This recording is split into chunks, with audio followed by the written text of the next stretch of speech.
Good morning friends. आज पढ़ेंगे कोलाइडों का वर्गीकरण। कोलाइडों को कितने भागों में विभाजित किया गया है। कोलाइडों को जनरली 3 भागों में बांटा गया है, जिनमें से पहला परिक्षिप्त प्रावस्था एवं परिक्षेपण माध्यम की भौतिक अवस्था के आधार पर है। ठीक है, पहला किस आधार पर है? परिक्षिप्त प्रावस्था एवं परिक्षेपण माध्यम की भौतिक अवस्था के आधार पर। ठीक है, तो इसमें परिक्षिप्त प्रावस्था और परिक्षेपण माध्यम में आप देखेंगे कि परिक्षिप्त प्रावस्था गैस, द्रव या ठोस हो सकती है। गैस, द्रव या ठोस हो सकती है, लेकिन परिक्षेपण माध्यम या तो द्रव हो सकता है या गैस हो सकती है या ठोस हो सकता है, मतलब तीनों ही हो सकते हैं। ठीक है, अब इसमें जब परिक्षिप्त प्रावस्था गैस होगी और परिक्षेपण माध्यम द्रव, तो जो कोलाइडी तंत्र का नाम होगा वो क्या होगा? क्या बनेंगे? झाग, झाग या फोम। जैसे साबुन का विलयन होता है, झाग, साबुन का विलयन, सोडा वाटर के झाग होते हैं, वो क्या है? फोम है या झाग है। ये दूसरा परिक्षिप्त प्रावस्था, देखिए यहाँ भी गैस है, यहाँ भी परिक्षिप्त प्रावस्था दूसरे में भी गैस है, लेकिन परिक्षेपण माध्यम चेंज हो गया। क्या है यहाँ? ठोस।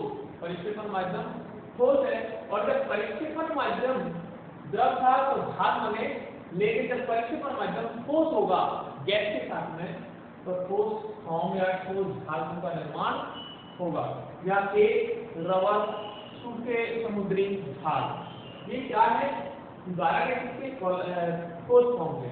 ठोस फॉर्म कोलाइडी तंत्र का एक प्रकार है। ठीक है, अब देखें यहाँ तीसरा आप ले सकते हैं, जैसे द्रव, द्रव, द्रव, ठोस, ठोस, ठोस। ऐसे प्रावस्था ये है, यहाँ गैस ले लिया और यहाँ भी अगर गैस लिया जाए तो दो गैसों का मिश्रण प्राप्त होता है, और विलयन में प्राप्त होकर के क्या बनेगा? मिश्रण बनेगा, समांगी मिश्रण। विलयन प्राप्त न होकर के और समांगी मिश्रण का निर्माण होगा। इसलिए ये कोलाइड के तंत्र हैं, कितने प्रकार के बांटे गए? कितने प्रकार के? 8 प्रकार के। ठीक है, तीसरा देखें द्रव। द्रव परिक्षिप्त प्रावस्था द्रव, परिक्षेपण माध्यम गैस, तो क्या बनेगा? एरोसोल। जब परिक्षेपण माध्यम के रूप में गैस या द्रव हो तो उसे क्या बोलेंगे? एरोसोल। जब परिक्षेपण माध्यम के रूप में गैस या द्रव हो, सॉरी गैस या वायु हो, गैस या वायु हो, तो उसको क्या बोलेंगे? एरोसोल। बात सुनना, जब परिक्षेपण माध्यम के रूप में या तो क्या हो? गैस या हो वायु, तो प्राप्त कोलाइडी तंत्र क्या कहलाएगा? एरोसोल। ठीक है, जैसे कोहरा, कोहरे में बाष्प अवस्था में पानी के कण होते हैं।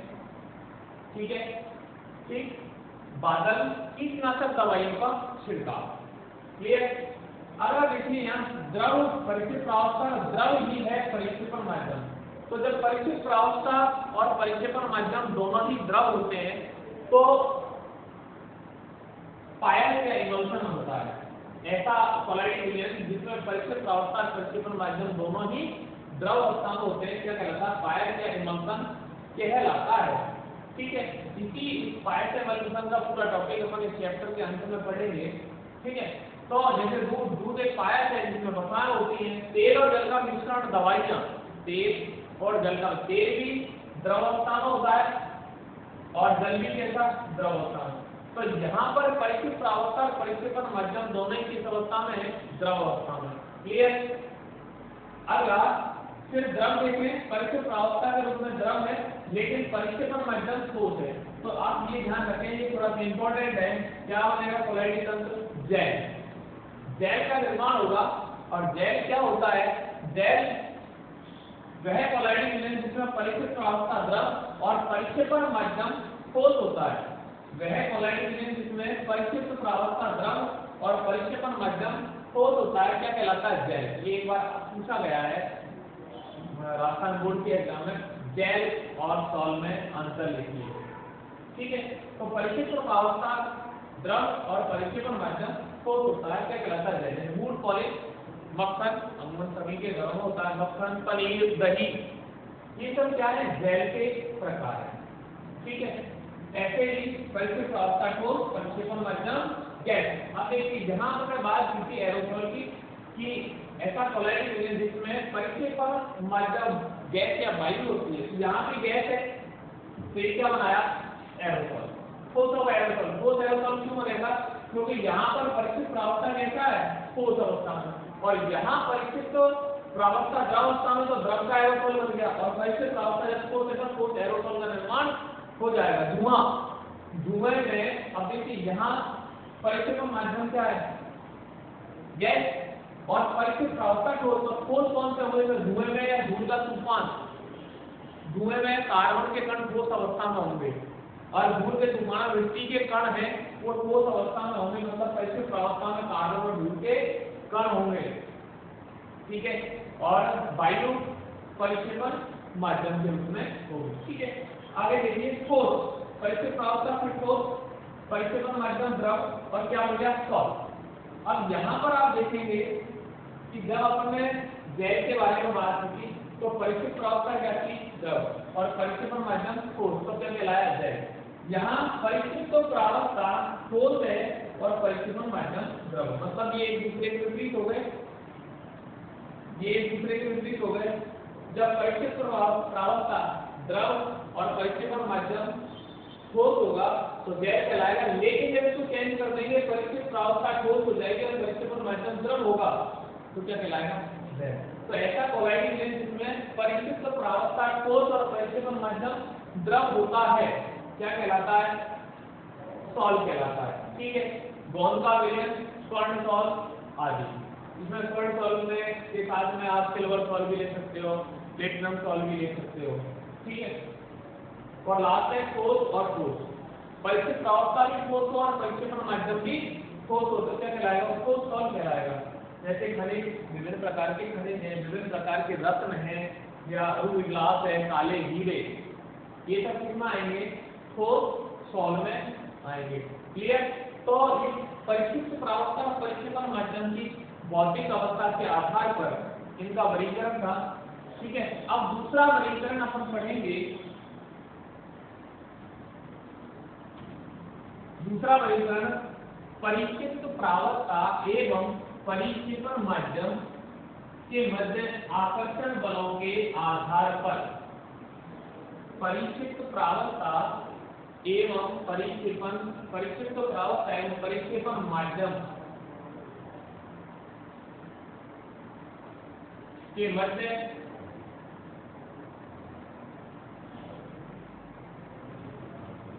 आकर्षण बलों के आधार पर वर्गीकरण, ये दूसरा प्रकार है। और इस आधार पर कोलाइडिंग लेंस दो प्रकार के होते हैं, पहला द्रव स्नेही या द्रवरागी कोलाइड, द्रव स्नेही या द्रवरागी कोलाइड, और दूसरा है द्रव विरोधी या द्रव विरागी कोलाइड। ठीक है, कितने प्रकार के हो गए, दो प्रकार के होते हैं। कितने प्रकार के, दो प्रकार के, कौन कौन से, द्रव स्नेही या द्रवरागी कोलाइड और द्रव विरोधी या द्रव विरागी कोलाइड।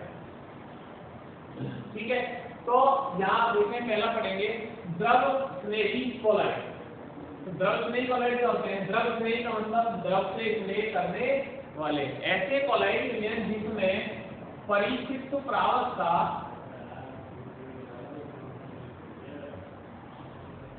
एवं परिक्षेपण माध्यम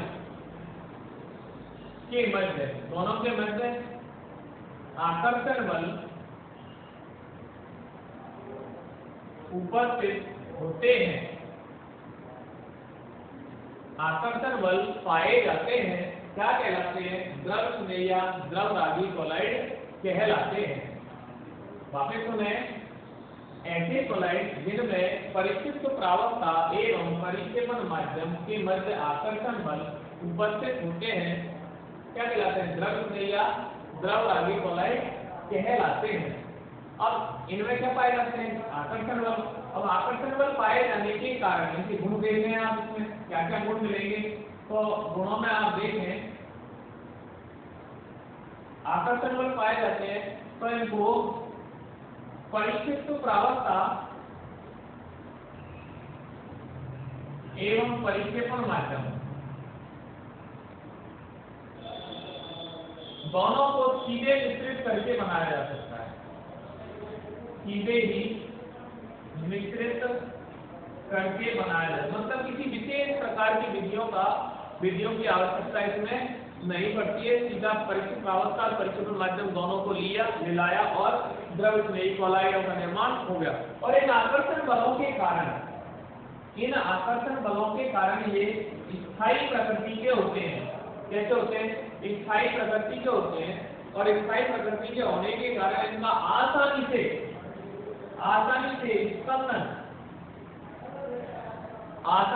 स्पंदन नहीं होता है। स्पंदन नहीं होता। ठीक है, तो स्पंदन कैसे करेंगे? स्पंदन करने के लिए इसमें क्या मिलाया जाता है? वैद्युत अपघट्य पदार्थ मिलाया जाता है। वैद्युत अपघट्य पदार्थ स्पंदन करने के लिए इसमें वैद्युत अपघट्य पदार्थ मिलाया जाता है। ये उत्क्रमणीय प्रकृति के होते हैं। ये कैसे होते हैं? उत्क्रमणीय प्रकृति के होते हैं। ठीक है, कैसे होंगे?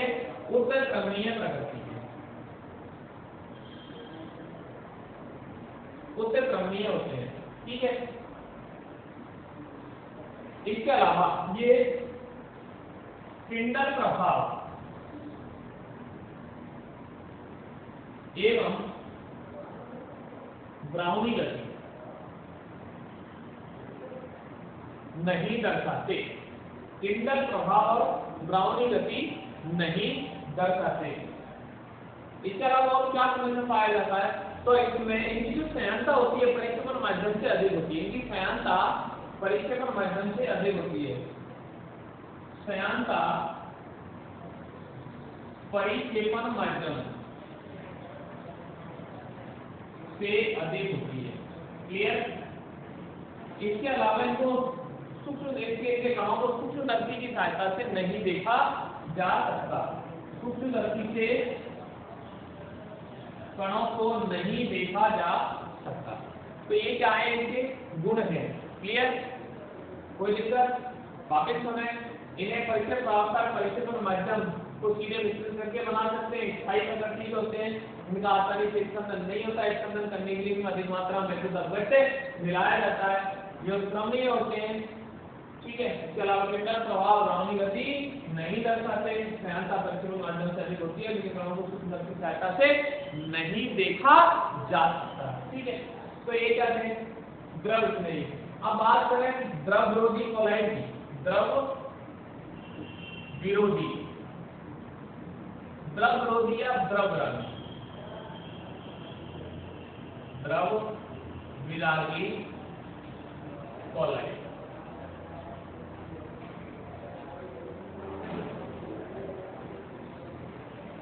द्रव विरोधी या द्रव विरागी कोलाइड। दूसरा आप देखें,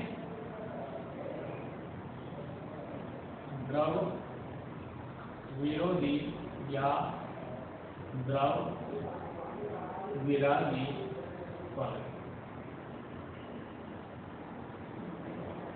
द्रव विरोधी मतलब द्रव के ग्रहण करने वाले या द्रव का विरोध करने वाले क्या कहलाएंगे?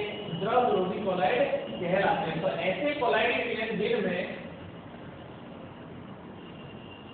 परिक्षिप्त प्रावकता प्लस परिक्षेपण माध्यम के मध्य कोई आकर्षण बल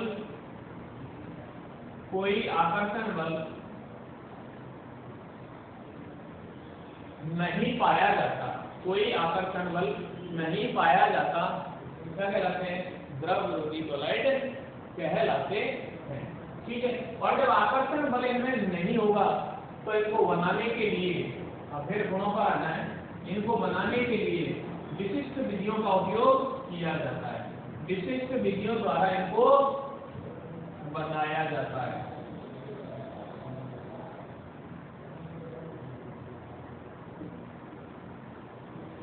दूसरा, आकर्षण बल नहीं है तो ये अस्थायी प्रकृति के होंगे, अस्थायी होते हैं। तीसरा, ये अनुत्क्रमणीय प्रकृति के होते हैं, ऐसे होंगे, अनुत्क्रमणीय प्रकृति के होंगे। चौथा, आसानी से स्पंदन हो जाता है, स्पंदन हो जाता है, मतलब वैद्युत अंगक की सूक्ष्म मात्रा मिलाने पर ये आसानी से स्पंदित हो जाते हैं। इसके अलावा टिंडल प्रभाव और ग्राउंडिंग गति दर्शाते हैं। टिंडल प्रभाव प्लस ग्राउंडिंग गति, क्योंकि इनके कणों का आकार बड़ा होता है, बड़ा होने के कारण ये आसानी से प्रकाश का प्रतिकीर्णन कर देते हैं, जिसका टिंडल प्रभाव और ग्राउंडिंग गति दर्शाते हैं। और इनकी जो सयांता होती है परिक्षेपण माध्यम के बराबर होती है। सयांता परिक्षेपण माध्यम के बराबर होती है और साथ में इनके कणों को, इनको कणों को सूक्ष्मदर्शी द्वारा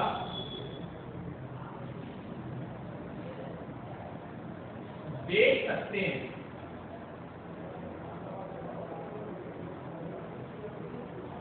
इनके कणों को सूक्ष्मदर्शी के द्वारा देखा जा सकता है। तो ये परिक्षित प्रावस्था परिक्षेपण माध्यम के मध्य पाए जाने वाले आकर्षण बलों के आधार पर वर्गीकरण है। दो भागों में इसको बांटा, द्रव स्नेही कोलाइड और द्रव विरोधी कोलाइड। द्रव स्नेही कोलाइडों में परिक्षित प्रावस्था परिक्षेपण माध्यम के मध्य में आकर्षण बल पाया जाता है, जिसके कारण वो उन्हें दोनों ही माध्यमों को मिश्रित करके बनाया जा सकता है। स्थायी प्रकृति के होते हैं, उत्क्रमणीय होते हैं और उनका आसानी से स्पंदन नहीं किया जा सकता। जबकि द्रव विरोधी कोलाइड में परिक्षित प्रावस्था परिक्षेपण माध्यम के मध्य कोई आकर्षण बल नहीं पाया जाता, जिसके कारण इन्हें बनाने के लिए विशिष्ट विधियों का या रासायनिक विधियों का उपयोग किया जाता है। और आकर्षण नहीं होने के कारण ये अस्थायी प्रकृति के होते हैं, अनुक्रमणीय होते हैं, इनका आसानी से स्पंदन किया जा सकता है। टिंडल प्रभाव ग्राउंडिंग गति ये दर्शाते हैं। सयांता परिक्षेपण माध्यम के बराबर होती है, इनके कणों को सूक्ष्मदर्शी की सहायता से देखा जा सकता है। तो ये इनके गुण है और यही इनके क्या होंगे, अंतर होंगे। ये इनके अंतर होंगे। तीसरा प्रकार पढ़ें, परिक्षिप्त प्रावस्था के कणों के आकार के आधार पर। पहला प्रकार था परिक्षिप्त प्रावस्था परिक्षेपण माध्यम की भौतिक अवस्था के आधार पर। दूसरा, परिक्षिप्त प्रावस्था या परिक्षेपण माध्यम के मध्य पाए जाने वाले आकर्षण बलों के आधार पर। और तीसरा, परिक्षिप्त प्रावस्था के कणों के आकार के आधार पर। ठीक है, तो इस प्रकार इस आधार पर कोलाइडों को तीन भागों में बांटा गया, बहुआण्विक कोलाइड, बृहदाण्विक कोलाइड और संगुणित या सैकड़ी कोलाइड। बहुआण्विक कोलाइड क्या होते हैं?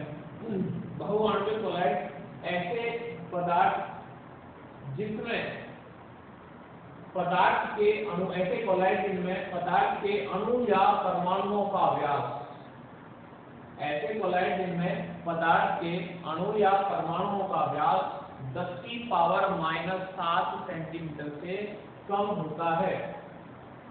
ऐसे कोलाइड जिनमें पदार्थ के अणु या परमाणुओं का व्यास या आकार 10⁻⁷ सेंटीमीटर से कम पाया जाता है, बहुआण्विक कोलाइड कहते हैं।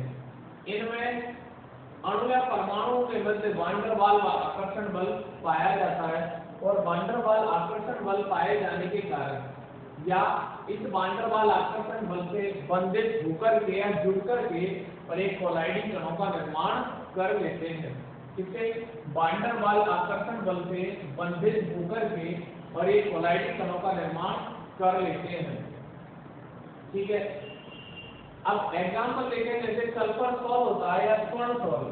ठीक है, सल्फर सॉल्ट में सल्फर के 1000 या इससे अधिक 1000 या इससे अधिक H एक अणु पाए जाते हैं। ठीक है, 1000 या इससे अधिक H एक अणु मिलकर के और सल्फर सॉल्ट का निर्माण करते हैं। ऐसे ही स्वर्ण सॉल्ट होता है, स्वर्ण सॉल्ट में भी बहुत अधिक मात्रा में परमाणु पाए जाते हैं। ये तो इनमें क्या होता है, परमाणु इन कोलाइडों में पदार्थ के परमाणु या अणुओं का व्यास 10⁻⁻⁷ सेंटीमीटर से कम पाया जाता है और इनके अणु परमाणु के मध्य में वांडरवाल आकर्षण बल पाया जाता है। इस वांडरवाल आकर्षण बल से ये जुड़ करके और कोलाइडी कणों का निर्माण कर देते हैं। ये दूसरा है बृहद आणविक कोलाइड। बृहद आणविक कोलाइडों को बनाने वाले पदार्थ बड़े आकार के होते हैं। बृहद मीन्स बड़ा और बहु का मतलब बहुत सारे से है। ठीक है, यहाँ बृहद का मतलब बड़ा और ये बहु है। बहु का मतलब बहुत अधिक मात्रा में और बृहद का मतलब बड़े से है, बड़ा। ठीक है, तो इन कोलाइडों को बनाने वाले पदार्थ बड़े आकार के होते हैं। ये कण परिक्षिप्त प्रावक्ता के रूप में घुलकर के और कोलाइडी विलयन का निर्माण करते हैं। कौन से कण? बृहद आणविक कण जो बड़े आकार के होते हैं, ये परिक्षिप्त प्रावक्ता के रूप में घुल करके और कोलाइडी विलयनों का निर्माण करते हैं, जिससे इनके कणों का आकार कोलाइडी कणों के बराबर हो जाता है। ठीक है, कब होता है? जब परिक्षिप्त प्रावक्ता के रूप में ये घुल करके और कोलाइडी विलयन का निर्माण करते हैं तो कणों का आकार कोलाइडी कणों के बराबर हो जाता है। परिक्षिप्त प्रावक्ता उच्च अनुभार वाले परिक्षिप्त प्रावक्ता के रूप में उच्च अनुभार वाले बहुलक होते हैं।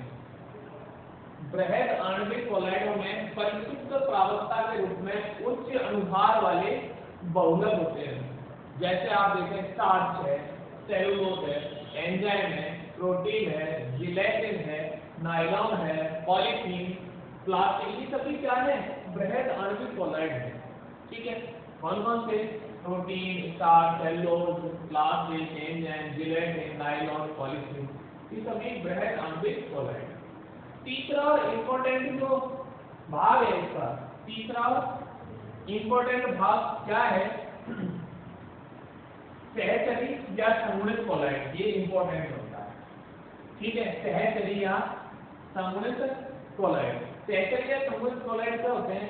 ऐसे कोलाइड को कम सांद्रता पर तो सामान्य वैद्युत अपघट की भांति व्यवहार करते हैं। ऐसे कोलाइड जो कम सांद्रता पर तो सामान्य वैद्युत अपघट की भांति व्यवहार करते हैं, परंतु जब सांद्रता का मान बढ़ा दिया जाता है तो कणों के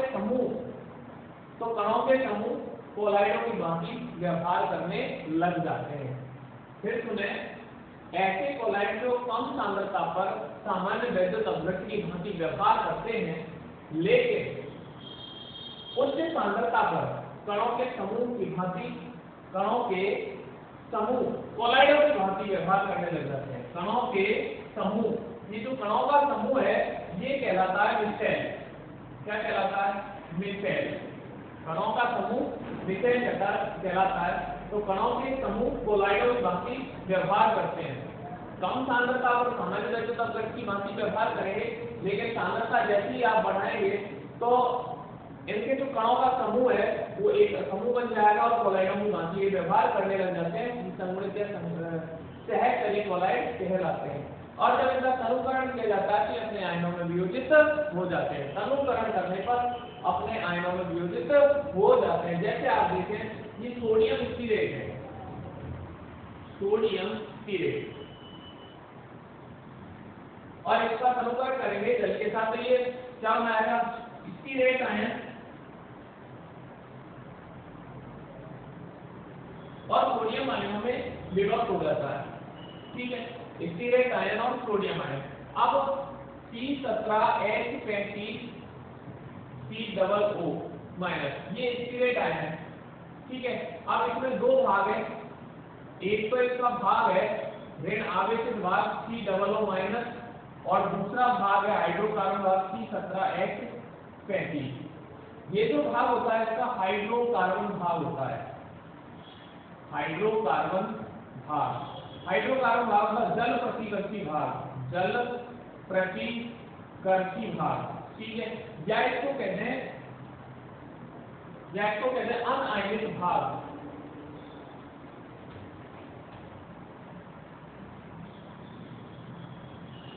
क्या लिखते हैं, अनआयनिक भाग।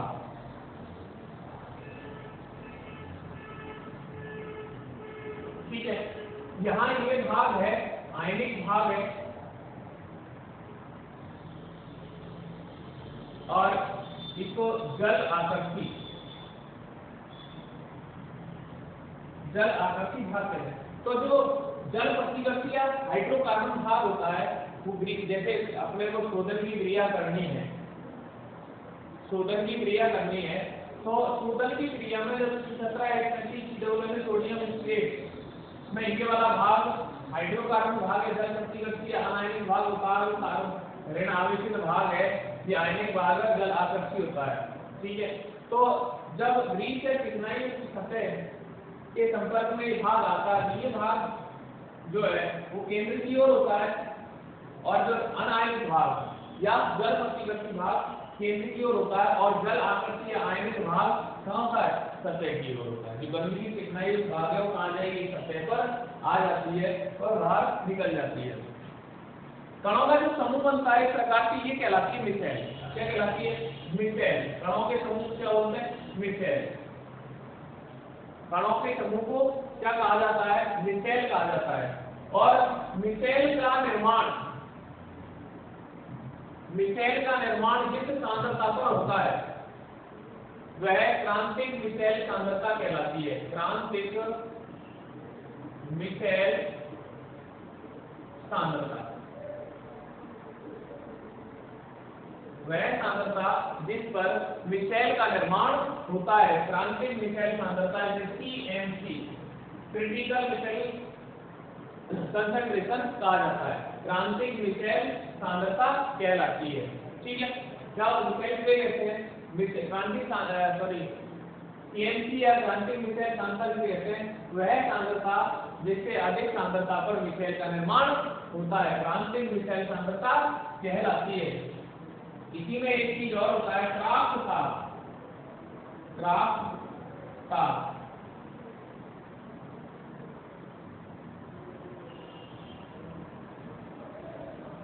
ठीक है, तो क्राफ्ट ताप की अपन बात करेंगे तो क्राफ्ट ताप क्या होता है,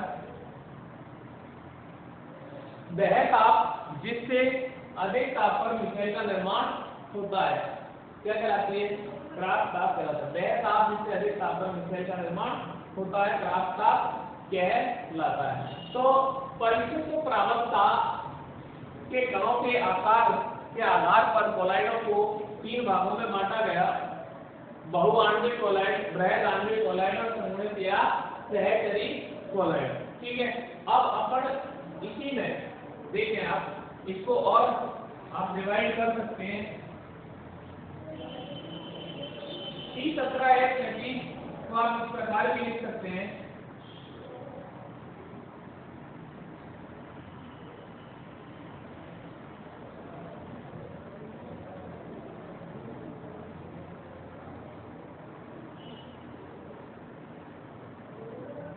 ये वाला भाग आयनिक भाग, इसको बोलेंगे अपन स्थिर।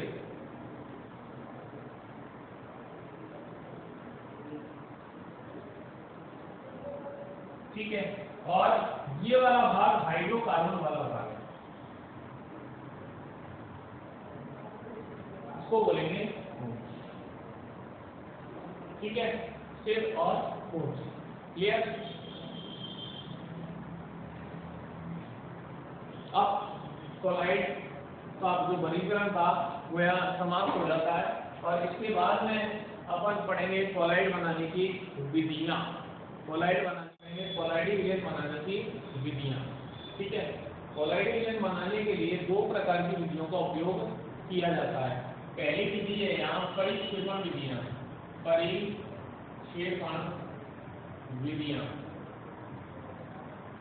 परिक्षेपण विधियां, और दूसरी है यहाँ पर संगणन विधियां। ठीक है, 2 प्रकार की विधियां हैं, परिक्षेपण विधि और संगणन विधि। तो परिक्षेपण विधि क्या होती है, ऐसी विधि जिसमें पदार्थ के बड़े कणों को तोड़ करके, परिक्षेपण विधियों में पदार्थ के बड़े कणों को पदार्थ के बड़े कणों को कोलाइडी माप के कणों में परिवर्तित किया जाता है। ऐसी विधियां जिनमें पदार्थ के बड़े कणों को तोड़ करके और कोलाइडी माप के कणों में परिवर्तित किया जाता है, क्या कहलाती हैं? परिक्षेपण विधियां कहलाती हैं। ये परिक्षेपण विधियां दो प्रकार से पढ़ेंगे। पहली है यांत्रिक परिक्षेपण,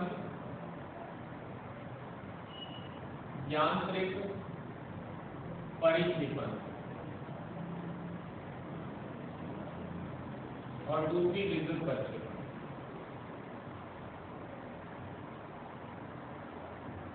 यांत्रिक परिक्षेपण और विद्युत परिक्षेपण। तो यांत्रिक परिक्षेपण पढ़ते हैं अपन पहले। यांत्रिक परिक्षेपण विधि, और यांत्रिक परिक्षेपण विधि में देखिए गए डायग्राम है यांत्रिक परिक्षेपण का। ये कहलाती है कोई कोलाइडी शक्ति है। जैसे अपने गेहूं अनाज पीसने की शक्ति होती है, ऐसी ये कोलाइडी शक्ति है। ठीक है, कोलाइडी शक्ति है। इसके द्वारा बड़े आकार के कणों को कोलाइडी माप के कणों में परिवर्तित किया जाता है। कैसे किया जाता है? तो इस विधि में जिस पदार्थ का कोलाइडी विलयन बनाना होता है, जिस पदार्थ का आप कोलाइडी विलयन बनाएंगे उसका महीन चूर्ण बना करके, उसका क्या बनाएंगे? पहले महीन चूर्ण बना करके और उपयुक्त विलायक के साथ है, महीन चूर्ण प्लस उपयुक्त विलायक। ध्यान से समझना, उपयुक्त। सबसे पहले क्या करेंगे? जिस पदार्थ का कोलाइडी विलयन बनाना है उस पदार्थ का महीन चूर्ण बनाएंगे, बारीक पीस लेंगे उसको, और बारीक पीस करके उपयुक्त विलायक के साथ में आप क्या तैयार करेंगे? निलंबन। क्या तैयार करेंगे? निलंबन बनाते हैं। ठीक है, और इस निलंबन को आप इस कोलाइडी शक्ति के ऊपरी भाग से डालते हैं। इसमें क्या होता है? दो दार्शनिक चक्रियां होती हैं। क्या होती है? इस कोलाइडी शक्ति में दो दार्शनिक चक्रियां होती हैं। जैसे अपनी सामान्य अनाज पीसने वाली शक्ति होती है, उसमें दो पार्ट होते हैं जो एक दूसरे के ऊपर घूमते हैं। ठीक है, तो दार्शनिक चक्रियां होती हैं, और ये दार्शनिक चक्रियां एक निश्चित दूरी पर व्यवस्थित होती हैं, एक दूसरे से निश्चित दूरी पर व्यवस्थित होती हैं, जो घूमने वाले पट्टे के साथ जुड़ी रहती हैं। ये घूमने वाला पट्टा है, इस पट्टे जैसे पट्टा चलेगा ये चक्रियां आपस में घूमती रहेंगी। इन चक्रियों के घूमने की जो दर होती है वो 7000 चक्कर प्रति मिनट होती है। कितने चक्कर लगाती है? 7000 चक्कर प्रति मिनट। इतनी तीव्र गति से चलती है। कितने? 1 मिनट में 7000 राउंड ये लगाती है। ठीक है, तो दो दार्शनिक चक्रियां होती हैं जो एक दूसरे से इस प्रकार से व्यवस्थित होती हैं, कि एक निश्चित दूरी पर व्यवस्थित हो जाए। किसके सहारे? घूमने वाले पट्टे के सहारे, जिसे अपन बेल्ट बोलते हैं। घूमने वाला पट्टा या बेल्ट। अब जब निलंबन को ऊपर से आप डालेंगे, जो आपने निलंबन तैयार किया है, इस निलंबन को ऊपर से डालेंगे तो दार्शनिक चक्रियों की सहायता से निलंबन के जो कण हैं, बड़े कण, वो कोलाइडी माप के कणों में बदल जाते हैं। ठीक है, या कोलाइडी माप के कणों का आकार ग्रहण कर लेते हैं और अपने को क्या प्राप्त हो जाता है? कोलाइडी विलयन प्राप्त हो जाता है। क्लियर? अब इसके द्वारा आप पेंट, वार्निश, मरहम, रंजक, किसका कोलाइडी विलयन बना सकते हैं? आप इसके द्वारा पेंट बना सकते हैं, वार्निश, मरहम और रंजक आदि के कोलाइडी विलयन इस यांत्रिक विधि के द्वारा ही बनाए जाते हैं। आदि के किसके पेंट, वार्निश, मरहम और रंजक आदि के कोलाइडी विजन के द्वारा बनाए जाते हैं। तो ये क्या थी, यांत्रिक परिक्षेपण विधि है। ठीक है, उसके बाद जो दूसरी पढ़ेंगे विद्युत परिक्षेपण विधि। विद्युत परिक्षेपण विधि ये दूसरे प्रकार की विधि है और बहुत ज्यादा इंपॉर्टेंट रहती है, बहुत ही ज्यादा मोस्ट इंपॉर्टेंट है राजस्थान बोर्ड की दृष्टि से, तो बहुत ज्यादा मोस्ट इंपॉर्टेंट। ठीक है, विद्युत परिक्षेपण विधि या इसको व्रेडिंग आर्क विधि कहते हैं, व्रेडिंग आर्क विधि। तो इसको पढ़ेंगे अपन।